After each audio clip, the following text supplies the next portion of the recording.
ఎత్తిపోతల పథకం పట్ల కాంగ్రెస్ ప్రభుత్వం తీసుకుంటున్న వైఖరిని మాజీ మంత్రి సింగిరెడ్డి నిరంజన్ రెడ్డి తీవ్రంగా విమర్శించారు. తెలంగాణ భవన్లో ఏర్పాటు చేసిన విలేకరుల సమావేశంలో ఆయన మాట్లాడుతూ రేవంత్ రెడ్డిపై ప్రత్యేకంగా మండిపడ్డారు. పాలమూరు బిడ్డ అని చెప్పుకునే సీఎం రేవంత్ రెడ్డి పాలమూరు రంగారెడ్డి ప్రాజెక్టుపై ఒక్క అడుగు ముందుకు వేయకపోవడం మాతృదోహం కాదా అని ఆయన ప్రశ్నించారు. ఏడాదిన్నర కాలంగా తట్టెడు మన్ను కూడా ఎత్తని ప్రభుత్వం ప్రాజెక్టుపై ప్రాధాన్యం లేకుండా వ్యవహరిస్తోందని ఆవేదన వ్యక్తం చేశారు. ప్యాకేజీ 3లో కేవలం 8 కిలోమీటర్ల కాలువ మాత్రమే మిగిలి ఉండగా దానికి సంబంధించిన కాంట్రాక్టర్ను ఆంధ్రప్రదేశ్కు చెందిన టీడీపీ నేతకు అప్పగించడం అనుమానాస్పదమని నిరంజన్ రెడ్డి ఆరోపించారు. ప్రజలందరికీ తెలుసు, రాష్ట్రంలోని ఇతర ప్రాంతాల ప్రజలకు తెలుసు, ఇంజనీర్లకు తెలుసు, మీడియాకు తెలుసు, 90% పైగా పనులు పూర్తయినటువంటి విషయం.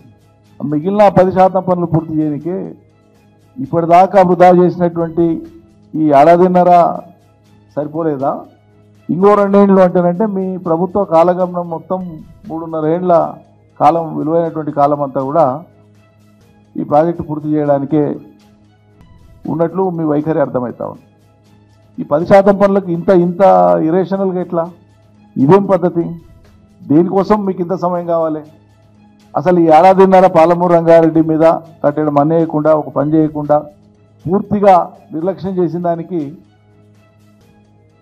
మీ ఈ నిర్లక్ష్యపూరిత బాధ్యతను ఏమనాలి, ఎట్లా అర్థం చేసుకోవాలి ప్రజలు? ఏడాదిన్నరగా అసలు పని చేసుకోకుండా, చేపట్టకుండా, ముట్టుకోకుండా ఉండేటువంటి మీ వైఖరిని ఎట్లా అర్థం చేసుకోవాలి? అది చాలదన్నట్లు మళ్ళీ ఇంకా 2 ఏళ్ళ. ఇక ముఖ్యమంత్రి గారేమో సరే నేను చాలాసార్లు చెప్పినా, ప్రజలు చాలాసార్లు చెప్పిండ్రు, అందరు అడుగుతూనే ఉన్నారు, పాలమూరు బిడ్డ అని చెప్పుకుంటాం. కానీ మరి పాలమూరు రంగారెడ్డి ఫలితాన్ని వేగంగా పాలమూరు ప్రజలకు ఇచ్చేటువంటి మనసు ఎందుకు రాదు? ఆలోచన ఎందుకు రాదు? చర్యలు ఎందుకు లేవు? ఇది మాతృద్రోహం కాదా? పాలమూరు బిడ్డది మాతృద్రోహం కాదా పాలమూరుకు అంటున్నా. ఏడాదిన్నరలో పూర్తి కావాల్సినటువంటిది ఏడాదిన్నర కాలంలో ఎప్పుడూ అయిపోవాలా. గట్టిగా పనిచేస్తే కొన్ని నెలలు ఒక <1000 crores ఇటు అటు ఖర్చు. సరే మీరు జాప్యం చేసినందుకు ఏమైనా ఎస్కలేషన్ అయితే, ధరలు పెరిగితే ఇంకొంచెం ఏదైనా అదనంగా కొంత కావాలి. ఈ ఏడాదిన్నరతో పాటు ఇంకో 2 ఏళ్ల కాలం అంటే ప్రాజెక్టులలో నిండాల్సిన నీళ్లు ఇంకినాకనా మీరు ఫలితం ఇచ్చేది ప్రజలకు? దేనికి అసలు సమయం మీరు కోరుతున్నది? 90% పనులు పూర్తయినటువంటి పాలమూరు రంగారెడ్డిలో మిగిలిన పనులు పూర్తి చేయడానికి ఎందుకు మీకు ఇంత సమయం పడుతుంది? ఆ ప్రాజెక్టులో అంతర్భాగమైనటువంటి 5 రిజర్వాయర్లు మేము కట్టేసినాం, అయిపోయింది. ఉద్దండాపూర్లో కొద్దిగానే మిగిలింది, అది కూడా నీళ్ళు ఆపుకోవడానికి ఏమి ఇబ్బంది ఉండదు. 5 రిజర్వాయర్లు కంప్లీట్ అయిన దశ. 4 చోట్ల పంపింగ్ స్టేషన్స్ ఉంటాయి, అవి కూడా పంపింగ్ స్టేషన్స్ అన్ని కూడా క్రిటికల్ వర్క్స్ అండి. ఆశాఖండంలోనే ఆంధ్రప్రదేశ్ రాష్ట్ర రాజధాని అమరావతి పునర్నిర్మాణ పనుల ప్రారంభోత్సవ కార్యక్రమానికి ప్రధాని నరేంద్ర మోదీ విచ్చేశారు. రాజధాని పనులను వర్చువల్ గా ప్రారంభించిన ప్రధాని మోదీ అనంతరం తెలుగులో తన ప్రసంగం మొదలుపెట్టారు. దుర్గమ్మ తల్లి కొలువై ఉన్న పుణ్యభూమిలో మీ అందరినీ కలుసుకోవడం ఆనందంగా ఉందని వెల్లడించారు. గవర్నర్ అబ్దుల్ నజీర్, నా మిత్రుడు సీఎం చంద్రబాబు, డిప్యూటీ సీఎం శక్తిమంతుడు పవన్ కళ్యాణ్ కు శుభాకాంక్షలు తెలియజేస్తున్నానని పేర్కొన్నారు. అమరావతిలో క్వాంటం వ్యాలీ, టెక్ దిగ్గజాలతో ఏపీ ప్రభుత్వం కీలక ఒప్పందం కుదుర్చుకుందని తెలిపారు. हम सब जानते हैं इंद्रलोक की राजधानी का नाम अमरावती था और अब अमरावती आंध्र प्रदेश की राजधानी है। ये सिर्फ संयोग नहीं है, ये स्वर्ण आंध्रा के निर्माण का भी शुभ संकेत है। साथियों, एनटीआर गारू ने विकसित आंध्र प्रदेश का सपना देखा था। हमें मिलकर अमरावती को, आंध्र प्रदेश को विकसित भारत का ग्रोथ इंजन बनाना है। हमें एनटीआर गारू का सपना पूरा करना है।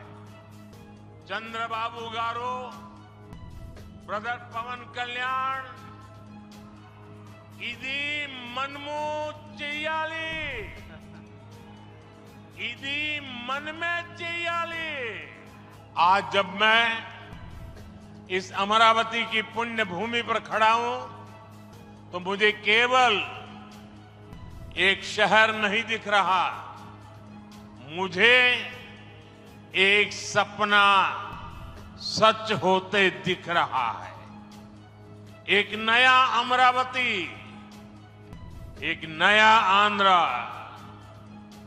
अमरावती वो धरती है जहां परंपरा और प्रगति दोनों साथ चलते हैं, जहां बौद्ध विरासत की शांति भी है और विकसित भारत के निर्माण की ऊर्जा भी है। आज यहां करीब 60,000 करोड़ रुपए के प्रोजेक्ट का शिलान्यास और लोकार्पण किया गया है। ये प्रोजेक्ट सिर्फ कंक्रीट का निर्माण नहीं है, ये आंध्र प्रदेश के आकांक्षाओं की, विकसित भारत की उम्मीदों की मजबूत नींव भी है। ఏపీ రాజధాని అమరావతి పన్నుల పునః ప్రారంభోత్సవ సభలో డిప్యూటీ సీఎం పవన్ కళ్యాణ్ ప్రసంగిస్తూ రాజధాని రైతులపై ప్రశంసలు కురిపించారు. ఒక్క పిలుపుతో రాజధాని కోసం వేలాది ఎకరాల భూమిని ఇచ్చిన రైతులకు కృతజ్ఞతలు తెలిపారు. రాజధాని కోసం అమరావతి రైతులు చేసిన పోరాటానికి శిరస్సు వంచి నమస్కారం చేస్తున్నానని చెప్పారు. అమరావతి రైతులు కేవలం భూములు మాత్రమే ఇవ్వలేదని, రాష్ట్రానికి భవిష్యత్తును ఇచ్చారని పేర్కొన్నారు. ధర్మయుద్ధంలో అమరావతి రైతులు గెలుపొందారని చెప్పారు. బాధపడి మీ కన్నీళ్లు తుడిచే వాళ్ళు ఉన్నారా ఆ రోజునని చాలాసార్లు మహిళా రైతులు నన్ను అడిగారు. ఇది గౌరవ ప్రధానమంత్రి శ్రీ నరేంద్ర మోదీ గారికి తెలుస్తుందా అని ఒకసారికి 5 సంవత్సరాల క్రితం మీరు అడిగారు. నేను ఆ రోజు ఆయనకి తెలియకుండా ఏది ఉండదు, అమరావతి శాశ్వత రాజధానిగా ఉంటుందని ఆ రోజు మేమందరం కలిపి మాట ఇచ్చాం. ఆ ఇచ్చిన మాట ప్రకారం ఈ రోజున ప్రధానమంత్రి గారి చేతుల మీదుగా మళ్ళీ ఇంకొకసారి పునఃప్రారంభం జరగబోతుంది. ఆది శంకరాచార్య 1237వ జయంతి సందర్భంగా తిరిగి అమరావతి పునఃప్రారంభం కావటం చాలా ఆనందాన్ని కలగజేస్తుంది. 5 కోట్ల మంది ప్రజలకి సంబంధించి ఇది ఒక హబ్, ఇది సెంటర్, నర్వ్ సెంటర్. ఇది అంటే మనందరికి సంబంధించిన ఇల్లు. ఇది మనందరం ఎవరిని అడుగుతున్నామంటే, ఒక ప్రధానమంత్రి గారు పూర్వం సన్యాసాశ్రమంలో ఉన్నప్పుడు ఆయనకి అనికేత్ అనే పేరు పెట్టారు. అనికేత్ అంటే అర్థం పరమశివుడు, ఇల్లు లేనివాడని. అలాంటి ఇల్లు లేనివాడు, కుటుంబం లేనివాడు 5 కోట్ల మంది కుటుంబాలకు, 5 కోట్ల మంది ప్రజల కోసం, ఎన్ని కోట్ల కుటుంబాల కోసం మనందరికీ రాజధానిలో ఒక నగరం నిర్మించడానికి, ఇల్లు నిర్మించుకోవడానికి 140 కోట్ల మంది ప్రజల బాధ్యత తీసుకొని కశ్మీర్ నుంచి కన్యాకుమారి వరకు, అక్కడ కామాఖ్య నుంచి ద్వారకా వరకు ప్రపంచమే, మన దేశమే తన కుటుంబంగా చేసుకుంటూ ఈ భారతదేశమే తన ఇల్లుగా చేసుకొని తిరిగి పునఃప్రారంభానికి విచ్చేసిన గౌరవ ప్రధానమంత్రి శ్రీ నరేంద్ర మోదీ గారికి మనస్ఫూర్తిగా మన అందరి తరపున, ఆంధ్రప్రదేశ్ ప్రజలందరి తరపున, అమరావతి రైతాంగం తరపున, ఆడపడుచుల తరపున వారికి చేతులెత్తి హృదయపూర్వక నమస్కారాలు తెలియజేస్తున్నాను. అమరావతి రాజధాని పనులు పునఃప్రారంభమవుతున్న ఈ శుభ సందర్భంలో ముందుగా రాజధాని నిర్మాణం కోసం స్వచ్ఛందంగా ముందుకొచ్చి తమ భూముల్ని, పొలాల్ని ప్రభుత్వానికి ఇచ్చిన అమరావతి ప్రాంత రైతులకు, మీ త్యాగానికి గత 5 ఏళ్లుగా మీరు చేసిన పోరాటానికి శిరస్సు వంచి మీకు ధన్యవాదాలు తెలియజేస్తున్నాం. ఆ రోజున మహిళలు, విద్యార్థులు చేసిన పోరాటం, మీరు పడిన అవమానాలు, మీపై పడ్డ గాయాలు ప్రతి ఒక్కటి మనసులో ఉంది. మీ త్యాగాన్ని మేము మర్చిపోం. మీరు చేసిన త్యాగానికి జవాబుదారీగా ఉంటాం. బాధ్యతగా అమరావతి నిర్మాణం జరిగేలా సాయశక్తుల ఈ కూటమి ప్రభుత్వం కృషి చేస్తుంది. అమరావతి మహిళా రైతుల పాత్ర చాలా అభినందనీయం. మీరు ఎంత నలిగారు, మీరు ఎంత రోడ్ల మీదకి వచ్చారు. మగవాళ్లు ఆపేస్తే. ఆంధ్రప్రదేశ్ రాజధాని అమరావతి పునర్నిర్మాణ పనుల ప్రారంభోత్సవంలో ముఖ్యమంత్రి చంద్రబాబు ప్రసంగించారు. ప్రధాని నరేంద్ర మోదీ సంపూర్ణ సహకారంతో అమరావతిని ప్రపంచం గర్వించేలా నిర్మిస్తామని, 5 కోట్ల ఆంధ్రుల ఆశలు, ఆకాంక్షలకు ప్రతిరూపంగా నిలుపుతామని ధీమా వ్యక్తం చేశారు. 2024 సార్వత్రిక ఎన్నికల్లో టీడీపీ, జనసేన, బీజేపీ కూటమి 94% స్ట్రైక్ రేట్తో చారిత్రాత్మక విజయం సాధించిందని చంద్రబాబు గుర్తు చేశారు. తాము అధికారంలోకి వచ్చే నాటికి రాష్ట్ర ఆర్థిక వ్యవస్థ వెంటిలేటర్పై ఉందని, ప్రధాని మోదీ అండతో దానిని తిరిగి గాడిలో పెడుతున్నామని తెలిపారు. కేంద్ర ప్రభుత్వ సహకారంతో రాష్ట్రాన్ని అభివృద్ధి పథంలో నడిపిస్తామని హామీ ఇచ్చారు. గత 5 ఏళ్ల వైఎస్ఆర్సీపీ పాలనలో జరిగిన విధ్వంసం నుంచి రాష్ట్రాన్ని ఇప్పుడిప్పుడే బయటకు తీసుకొస్తున్నామని అన్నారు. Right leader for the nation, that is Narendra Modi ji. Very strong leader, balanced leader. Prapancham mottam, all over the world, people are accepting his leadership. That is the greatness of Narendra Modi ji. ఆర్థిక వ్యవస్థ అగమ్యగోచరం, ఏం చేయాలనో తెలియని పరిస్థితి. నేను 4వ ముఖ్యమంత్రి, కానీ ఎటు చూసినా ఆఘాతమే. అలాంటి సందర్భంలో వెంటిలేటర్ పైనున్న ఆర్థిక వ్యవస్థకి కేంద్రం వ్యక్తిగతంగా నరేంద్ర మోడీ గారు ఆక్సిజన్ ఇచ్చారు. ఇప్పుడిప్పుడే రికవర్ అవుతున్నాం, వెంటిలేటర్ నుంచి బయట వచ్చాం. ఇంకా కొన్ని రోజులు సహకారం వస్తే ఒక బలమైన ఆర్థిక వ్యవస్థగా ఆంధ్రప్రదేశ్ ని రూపకల్పన చేస్తామని హామీ ఇస్తున్నాం. అమరలింగేశ్వర స్వామి ఆలయం కొలువైన పుణ్యభూమిగా, శాతవాహనుల రాజధానిగా, బౌద్ధుల ఆత్మహత్య కేంద్రంగా, కృష్ణమ్మ తీరాన విరసిల్లిన అమరావతిని రాజధానిగా ఎంపిక చేసుకున్నాం.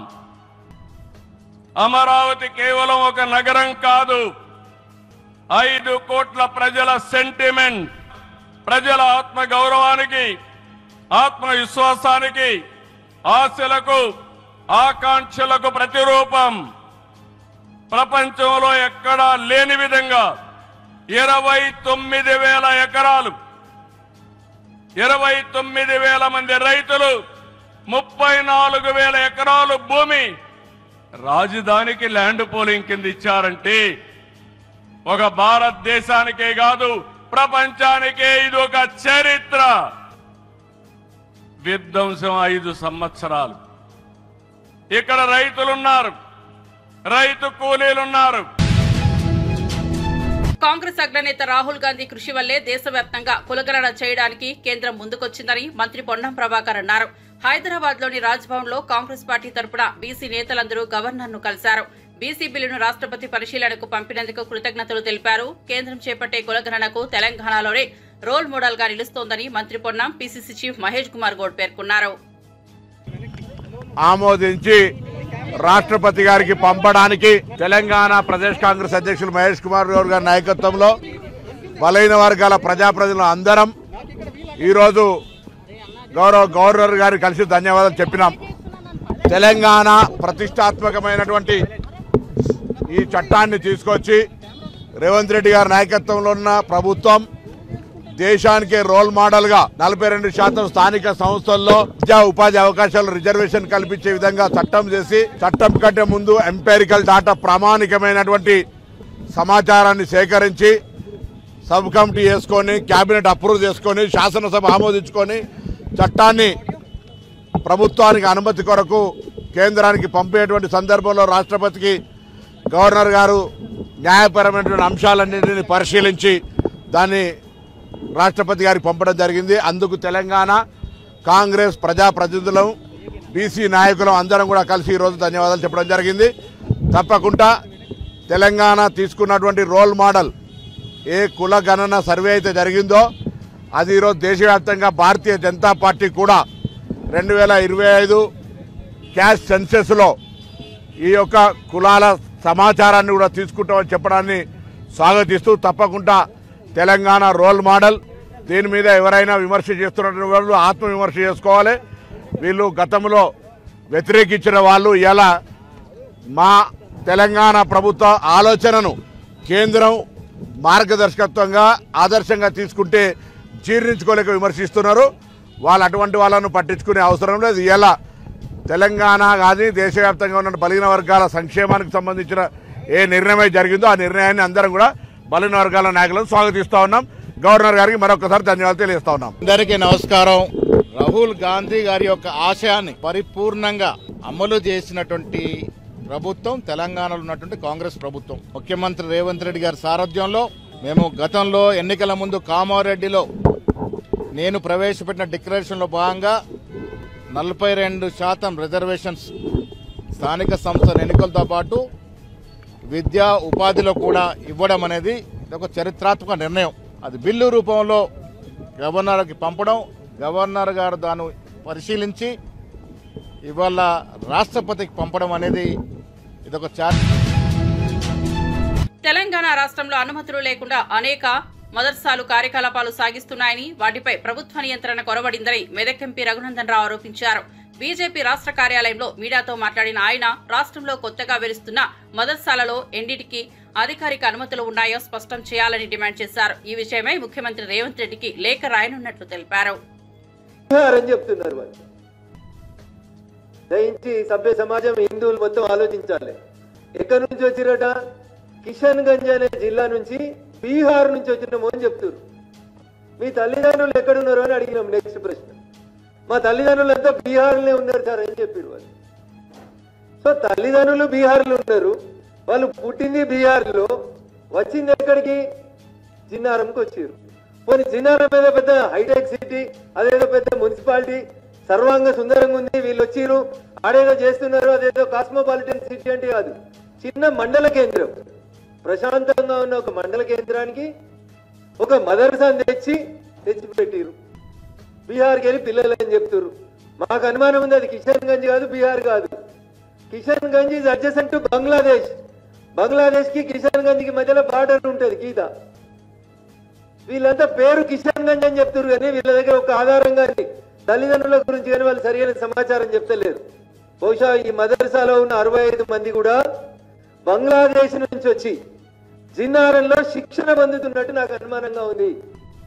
ఇదే విషయం నేను రాష్ట్ర డీజీపీ గారిని కలిసినప్పుడు చాలా స్పష్టంగా చెప్పినాడు. పిల్లల ఐడెంటిటీ ఎంక్వైరీ చేయండి అని ఎంక్వైరీ చెప్తాం. ఇంకా దారుణం అన్నా, పిల్లలంతా అడికెళ్ళి వచ్చిర్రు అనుకున్నాం. అసలు మదర్సా ఎవరు నడుపుతున్నారు, మదర్సాల చదువు చెప్పే సార్లు ఎవరు అనేది ఎంక్వైరీ చేసినాం. మదర్సాల చదువు చెప్పేందుకు వచ్చిన సార్లు కూడా మీదే ఊరు అంటే మాది కిషన్ గంజ్ బీహార్ అని చెప్తుంటారు వాళ్ళు. దయించి ఆలోచించాలి మీడియా మిత్రులు కూడా. పిల్లలది కిషన్ గంజ్ బీహార్ అనే చెప్తున్నారు. చదువు చెప్పే సార్లు పోని తెలంగాణలో ఎవరైనా ఉన్నారేమో, తెలంగాణలో ఎవరైనా దాతి ఇస్తే మదర్సా కట్టి చదువు చెప్తుర్రేమో, తెలంగాణలో వెనుకబడ్డ ముస్లిం బిడ్డలకి చదువు చెప్పేందుకు పెట్టిరేమో అనుకున్నాం. సార్లది కిషన్ గంజ్ బీహార్ అనే సమాధానం, పిల్లలది కిషన్ గంజ్ బీహార్ అనే సమాధానం వస్తా ఉంది. నేను ఈ మధ్యలో అన్ని ఆంగ్ల హిందీ దినపత్రికలలో ఛానళ్లలో వచ్చినటువంటి కొన్ని వార్తల్ని కిషన్ గంజ్ గురించి చూడడం జరిగింది. దురదృష్టకరం, బాధాకరం. కిషన్ గంజ్లోకి బంగ్లాదేశ్ నుంచి చొరబాటుదారులు వచ్చి అక్కడ ఉన్నటువంటి హిందువులని భూమి అమ్ముతావా సస్తావా అని బెదిరించి, అమ్మకపోతే దౌర్జన్యం చేసి చంపేసి ల్యాండ్ జిహాద్ నడుస్తుంది అలా బీహార్ కిషన్ గంజ్లో. ఒకటి కాదు, రెండు కాదు, నేను మీకు ఏం నెంబర్ ఆఫ్ ఎగ్జాంపుల్స్ నా ఫోన్ లో ఉన్నాయి. అక్కడ నుంచి వచ్చినటువంటి నేషనల్ ఛానల్స్ రిపోర్టర్స్ ఇచ్చిన రిపోర్టింగ్ కూడా ఉంది నా ముందు. బీహార్ కిషన్ గంజ్ లో రోజు బంగ్లాదేశ్ నుంచి వచ్చి కిషన్ గంజ్ లో ఉన్నటువంటి హిందువుల మీద దాడులు చేసి హిందువుల భూములని కబ్జా చేసుకొని ల్యాండ్ జిహాద్ నడిపిస్తున్నారు కిషన్ గంజ్ బీహార్ లోపల. గావులు మా మెదక్కి ఎందుకు వచ్చిరన్న? వాళ్ళకి జిన్నారంకి ఏం సంబంధం ఉంది? ఇక్కడ జిన్నారం ఉంది, ఇక్కడ జాగ ఉందని. అది కోదండ రామాలయానికి సంబంధించిన సర్వే నెంబర్ 1, 2కు సంబంధించిన భూమి. దాని మీద విచారణ చేయమంటే మా తహసీల్దార్ బిజీ ఉన్నాం సార్, భూభారతి పనులలో ఉన్నామో అని చెప్తాడు. సరే, అది గుడి భూమిలో మదర్సా వచ్చింది, ఎట్లా వచ్చింది? ప్రభుత్వ భూమా, ప్రైవేట్ భూమా, కొన్నరా? కొంటే ఎండోమెంట్స్ సంబంధించిన భూములలో మదర్సా ఎట్లా వచ్చింది? ఇటీవలి కాలంలో బంగారం ధరల్లో తీవ్ర ఒడిదుడుకులు కనిపించాయి. ఏప్రిల్ నెలలో బంగారం ధర 1 లక్ష మార్కును చేరుకుంది. ఆ తర్వాత వాణిజ్య ఉద్రిక్తతలు తగ్గుముఖం పట్టడం, మదుపరులు లాభాల స్వీకరణకు మొగ్గు చూపడంతో జీవనకాల గరిష్ట స్థాయి నుంచి సుమారు 7,000 మేర తగ్గింది. ప్రస్తుత ధరల నేపథ్యంలో బంగారం కొనుగోలుపై నిపుణులు భిన్నమైన అభిప్రాయాలు వ్యక్తం చేస్తున్నారు. ధర మరింత దిగివచ్చే అవకాశం ఉందని, 90,000 స్థాయికి వచ్చినప్పుడు కొనుగోలు చేయడం మంచిదని హెచ్డిఎఫ్సి సెక్యూరిటీస్ కు చెందిన అనూజ్ గుప్తా సూచించారు. ఈ ఏడాది చివరి నాటికి బంగారం ధర 97,000 నుంచి 98 స్థాయిలో ఉండవచ్చని అంచనా వేశారు. ఏపీ రాజధాని అమరావతి పునర్నిర్మాణ పనుల ప్రారంభోత్సవానికి ప్రధాని నరేంద్ర మోదీ విచ్చేశారు. ఈ సందర్భంగా వెలగపూడిలో ఏర్పాటు చేసిన సభలో ఏపీ విద్య, ఐటీ, ఎలక్ట్రానిక్స్ శాఖల మంత్రి నారా లోకేష్ ప్రసంగించారు. గత ప్రభుత్వం చంద్రబాబుపై వ్యక్తిగత కక్షతోనే అమరావతిని నిర్వీర్యం చేసే ప్రయత్నం చేసిందని మంత్రి లోకేష్ విమర్శించారు.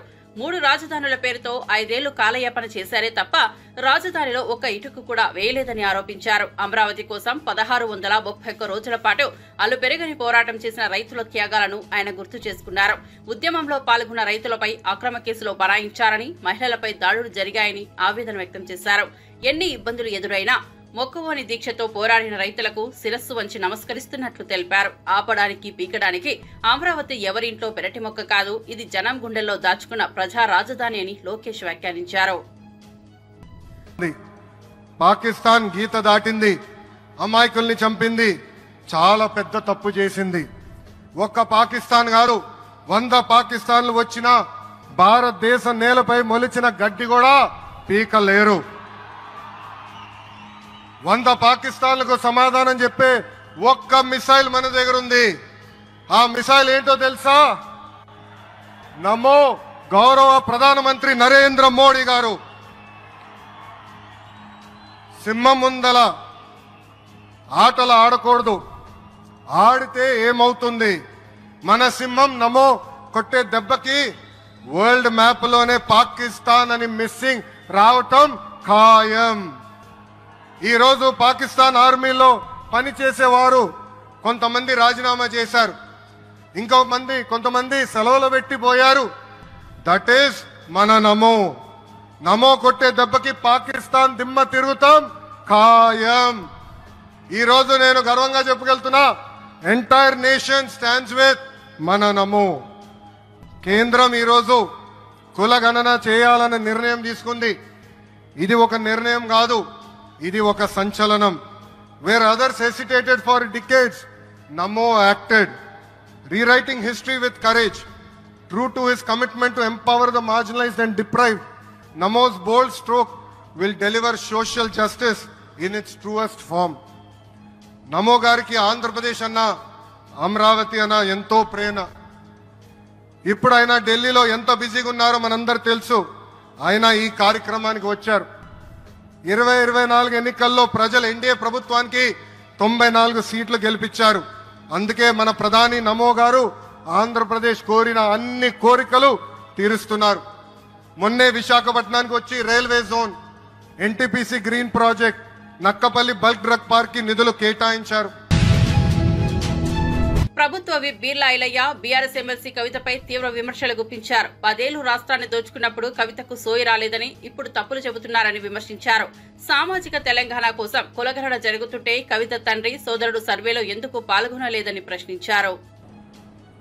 నీళ్లు, నిధులు, నియామకాలని చెప్పి ఏర్పడ్డ తెలంగాణ, మరి నీళ్లు వాళ్ళ ఫామ్ హౌస్కి వచ్చినాయి, నిధులు వాళ్ళ కుటుంబాలకు వచ్చినాయి, నియామకాలు ఓడగొట్టినా వాళ్ళ ఇంట్లో పదవులు తెచ్చుకోరు. కాబట్టి వీటన్నిటి తెలుసుకొని నిన్న కార్మికుల దినోత్సవం సందర్భంగా కవిత గారు కొంత నిజం మాట్లాడినందుకు రాష్ట్ర ప్రజలు అర్థం చేసుకొని కవిత గారు ఉన్నట్టుగా మాట్లాడారని చెప్పి సంతోషిస్తున్నారు.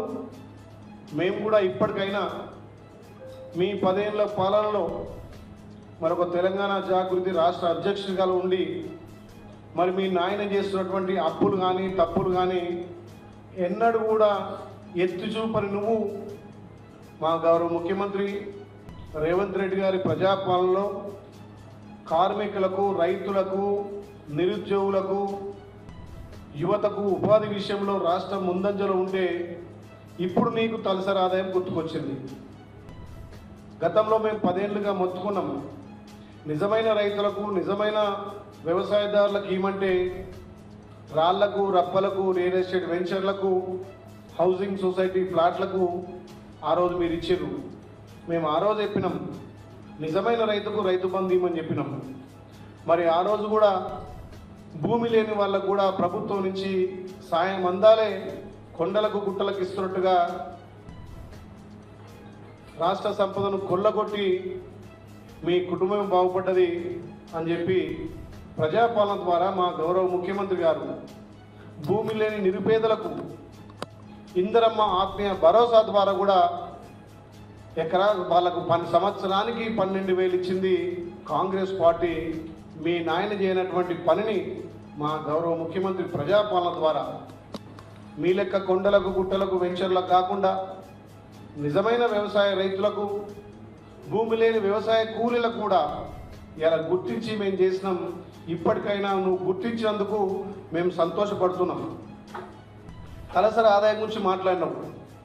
మరి తల్లి సోనియమ్మ తెలంగాణ ఇచ్చినప్పుడు రాష్ట్రం మిగులు బడ్జెట్తో ఉండే ఈ 10 ఏళ్లలో మీ కుటుంబం పందికొక్కు లెక్క దోచుకొని ఈ తలసరి ఆదాయం వెనుకబడట్లో కారణం మీ కుటుంబం కాదా? మరెందుకు మీ నాయనకు అప్పుడు నువ్వు చెప్పలేదు? నీకెందుకు అప్పుడు సోయి రాలేదు? జలయజ్ఞం పేరు మీద దోచుకున్నప్పుడు కానీ, మిషన్ భగీరథ పేరు మీద దోచుకున్నప్పుడు కానీ, రాష్ట్ర సంపదను మీ కుటుంబం దోచుకుంటే ఆ రోజు మాట్లాడే నువ్వు ఇవాళ తప్పు జరిగిపోయింది, ఇవాళ సామాజిక న్యాయం జరగలేదంటున్నావు. మరి 10 ఏళ్లలో మీ ఒక్క కుటుంబమే కదా దేశాన్ని రాష్ట్రాన్ని పరిపాలించింది. మీ రాష్ట్ర అధ్యక్షుడు ఉంటే మీ నాయనే, రాష్ట్ర వర్కింగ్ ప్రెసిడెంట్ ఉంటే మీ నాయనే, రాష్ట్రంలో ముఖ్యమైనటువంటి మంత్రి పదవులకు ముఖ్యమంత్రి మీరే, ముఖ్యమైన శాఖలు మీరే. ఈరోజు నీకు సామాజిక న్యాయం గుర్తొచ్చిందా? మా గౌరవ ముఖ్యమంత్రి రేవంత్ రెడ్డి గారు సామాజిక న్యాయం ఉండాలని చెప్పి కులకరణ తీసుకొచ్చి మేమెంతో మాకంతా ఉండాలని చెప్పి ఇలా తెలంగాణలో కులకరణ చేసి దేశానికే రోడ్ మోడల్ కలిగినటువంటి రాష్ట్రం తెలంగాణ రాష్ట్రం. గౌరవ ముఖ్యమంత్రి రేవంత్ రెడ్డి నాయకత్వాన మా ప్రియతమ నాయకుడు రాహుల్ గాంధీ గారి ఆలోచనను భారతదేశంలో మొదటగా ఇంప్లిమెంట్ చేసి సామాజిక న్యాయం ఉండాలి, సామాజిక తెలంగాణ కావాలని చెప్పి కులకరణ చేస్తే నువ్వు పాల్గొన్నావు, సంతోషం.